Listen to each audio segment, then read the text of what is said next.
Atinika Geti, The Yoruba People by Professor Adebanji Akintoye.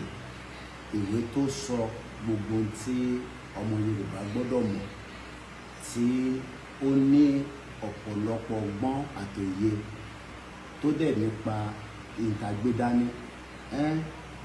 Èmi jàǹfààní, ìwọ náà kọ́kọ́ tẹ̀ lọ́ra ti kọ́pì tiẹ̀ bí aláìpẹ́ láìjìnà bàbá bẹ́ẹ̀ ṣe so òun ni bàbá ń ṣe lọ́wọ́lọ́wọ́ yìí, ìyẹn bàbá wa Professor Adebanji Akintoye. Èmi ní 11th May 2025 ní Áfíríkà ní ìlú Kútọ́nù. Ìdúpẹ́ lọ́wọ́ rẹ́dì ìrìnà ẹ̀mbá wa. Kan tí o kọ níbẹ̀ ni, o my beloved son Yomi Koiki, is all my love and hope. Thank you very much. Yeah, and take a picture. Yeah. Take a picture myself and ready.